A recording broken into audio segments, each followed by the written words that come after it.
Hi, this is Roger, thanks for dropping by. We have another one of my mounts, long-term ownership here, and it's failing.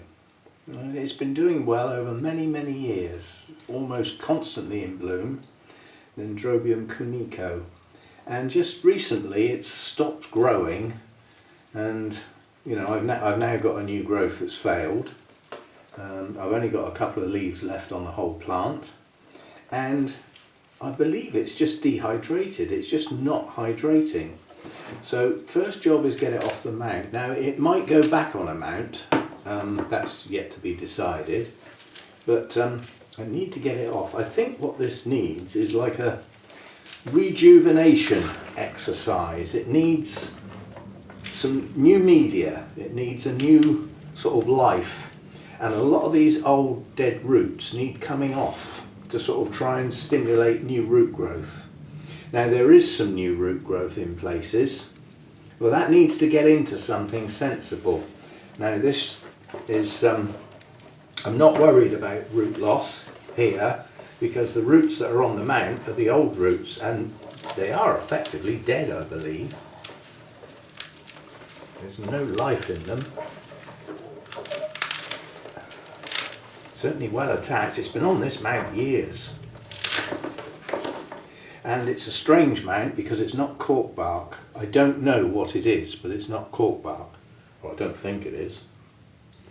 Some sort of wood that I got from somewhere. See, now the same as the last one. This is if there was any moss there, it's eaten it. I'm just going to take all of this off and regenerate the root system if I can. So I'm just going to take this off.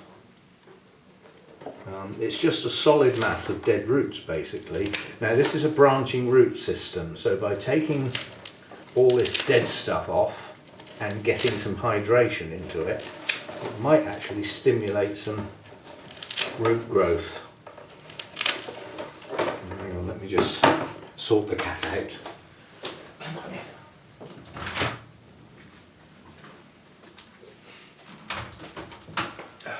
I had all morning to do that. As soon as I pick the camera up. Right, so yeah, I'm just going to, as I said, I'm just going to take all this old stuff off. It's just a solid mat.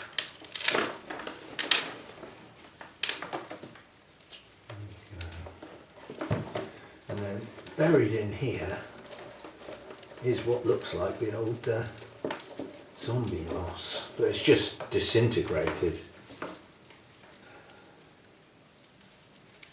Now I think we've definitely got more than one plant here, so I'm now going to cut it in half. That really is tough. I mean, these are sharp scissors. They're not cutting this very well. Perhaps they need sharpening. Let me say they were once sharp scissors. Maybe they're not anymore. It's just so tough. It's like wood. Gotcha. Oh. Right, so I'm going to start with that. I'm going to get rid of all of this solid mass here.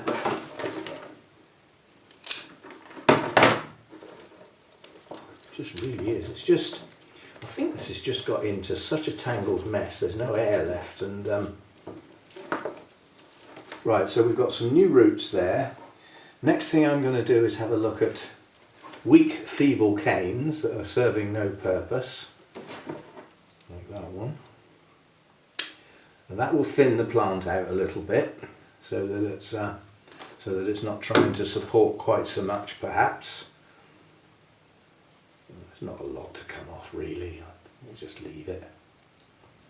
Right, so I'm going to plant that up as an individual plant, which will just trying to break through here. Just get some air and space around those roots. Nice blooms. Right, so that's one piece. That's one piece, and that has got some live root action going on. Right, now this is the larger part of the plant. all these aerial roots, they're dead as a door now, so they're going to come off carefully so that I don't take any canes off unintentionally. See, now you get in closer, I've just noticed, see there's a little tiny piece of green on that cane, and that looks like an old shriveled cane. And it's actually got a break in it. Well, let me cut that at that break for a start. And yeah, see now this, it doesn't need so much tearing apart, this piece, so I won't do so much with that. I think it just needs some new media around the, you know, around the base of the plant to sort of hydrate it more. Again, there's some signs of roots coming here, and we do have a little bit of green there, not a lot. That's effectively a kiki. This does grow kikis, that's not. Oh, there's another little piece just come off. Is that worth keeping? I don't think it is. It's shriveled. How's the rest of it? The rest of it looks okay. But as I said, it's just a lot of dead aerial roots to come off.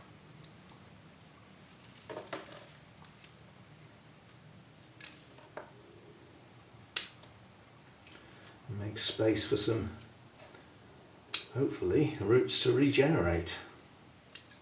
As I say, it is a branching root system, so there's another one of those. It's just a solid lump. Can't do anything with it. Can't even break it. It's just it's like a lump of wood. And it's just basically a mass of roots. Well, that can't be doing the plant any good at all. So I'll see if I can take that off, but it's so hard that the scissors won't cut it.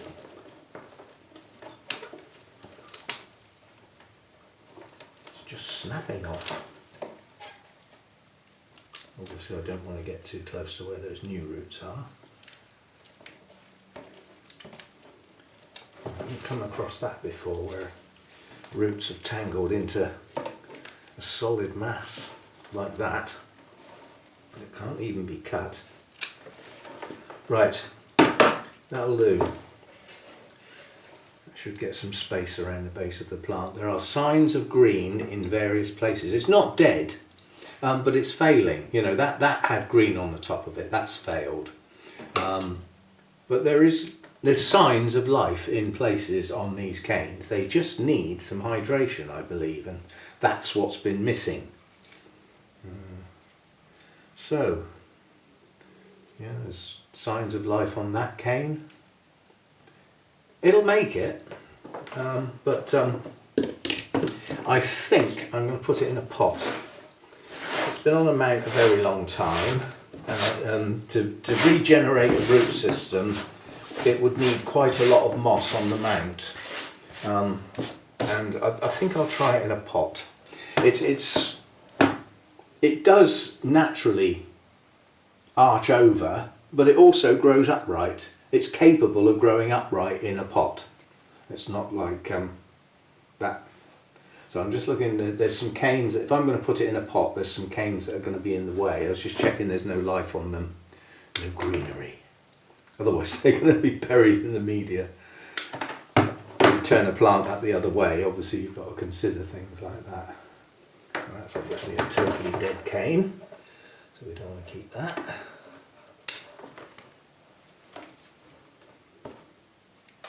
As is. No, that one's got bits of green on it.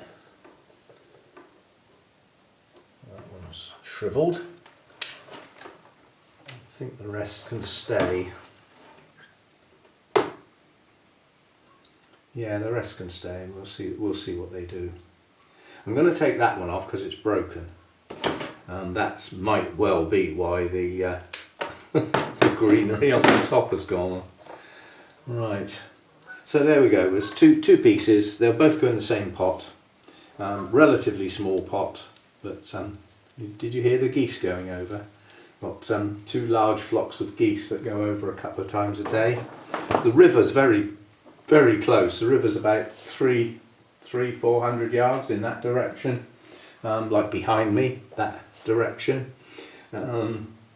That's the River Avon, runs down into the town, Christchurch. Pay an absolute fortune to go fishing. There's a section of the river down towards the town called the Royalty Fisheries. Now, how it's got that name I don't know. There may be some history there. Maybe a member of the royal family fished there once or walked along the bank. That's all it takes. Anyway, let's get some media, get a pot, get that potted up, and I'll be back. Right, just been down into the shed to get a pot. It's flipping cold out there. I've got some moss to again break up like I did in the last one near the surface of the pot. I'm not going to crop the pot. The roots are going to practically fill it anyway. So we'll just put a bit in the bottom, and then we'll see how these are going to sit. I think they're going to sit like that.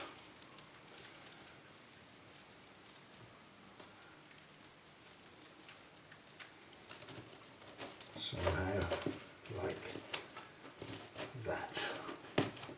As I said, I'm hopefully going to get these roots to rehydrate. So I'm just going to get some media in around the bottom, and then we'll dress the top like we did in the last one with some moss, so that we get some moisture around the base of the plant and where some of those new roots are. Right, and I'll just mix some moss in. It just holds extra moisture around the base of the plant. Well, even the moss is freezing cold. That must have gone down very low last night for me to feel it. I mean, I don't tend to take much notice of the cold. But that must have been heading down somewhere near towards freezing, I'd have thought. But we're not far off it.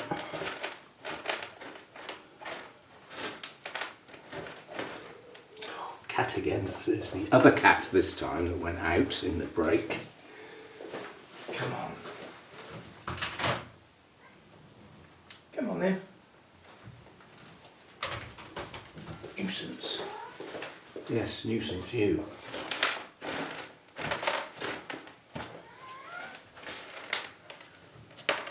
Right, so then we'll put some moss in round the base like that, and hopefully that extra moisture will help generate some root growth. So once the root growth starts in the nice moist sort of thing, it will get down into normal media. So it's not like the pot's going to stay soaking wet too long. It's just to get some hydration around the base of the plant and hopefully generate some root growth at the base of those canes.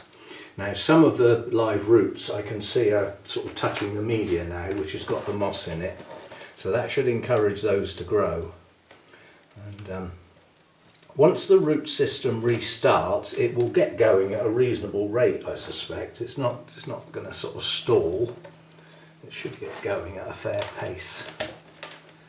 Right, so that's it's quite a large root system. So the fact that the plant is right at the top of the pot, although that will be a bit of a nuisance when I water it, because a lot of the water will go over the sides, nonetheless, if you look down in the pot, you've even got air gaps in places, so it will grow on, and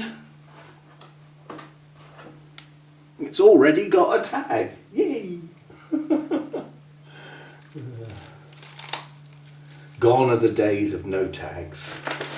Now that I've got me head round how that flipping machine works, because it took a while just to get into it, if you know what I mean, and work out what I needed to be able to do. And the thing I don't do that I tried that wasn't very successful was italics, because strictly speaking the genus name should always be in italics to be doing the name properly, and also the species name if it's a true species with a lowercase starting letter. But the letters don't look very nice if you use italics, they look pretty grim, quite honestly. So I've done it all in normal lettering. So right, let's find somewhere a bit shady for that after giving it a thorough soak, because some of this stuff is dusty. There's charcoal in there, that's got dust on it. So we'll give it a drowning, give it a good flush through and a good wash through. That should also help rehydrate those bone dry roots that are down in the pot. But being new bark, it won't hold the moisture for long, but the moss will. So the moss will keep the base of the plant hydrated. And hopefully this will pick up reasonably quickly. This is a strange plant. It's one of those where if you'd never heard of it and you bought it because you like pretty flowers, and then you look it up and you find it's a primary cross.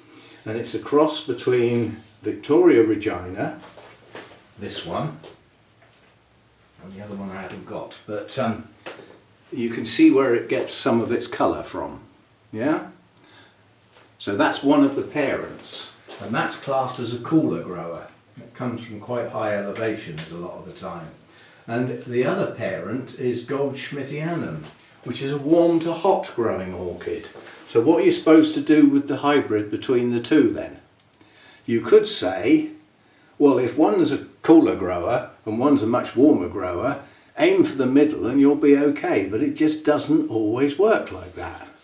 It's basically which of the two, under normal circumstances, one will be dominant, and it's normally the pod parent, the one where the seeds are produced, rather than the pollen parent. But it can be the other way round, and it can be true that, you know, the genetics of both combined does go down that middle ground, the middle road. But there's no guarantee, because I don't think this occurs naturally in the wild, so you can't say where it does best. It's a trial and error job. Now mine's gone from being very warm around the other place, probably too warm, to now being a lot cooler. Now, is that its demise? Is it suffering because it hasn't got its heat now? One of the parents being a warm grower. We shall see. Anyway, we'll give it a good soak, get it somewhere medium bright. I think both of its parents are, or certainly the Victoria Regina is a deciduous forest jobby. You can almost predict that. If a plant's classed as cooler growing, you don't get tropical rainforests that are cool. They tend to be up the warm end. And the higher up you get, the more likely you are to start coming across deciduous trees that can't support that leaf cover during the winter, which is why they're deciduous. And the higher up you go, the more deciduous you get until there's no jungle left, basically. So anyway, we'll give it a go and see if it revives itself. See you next time.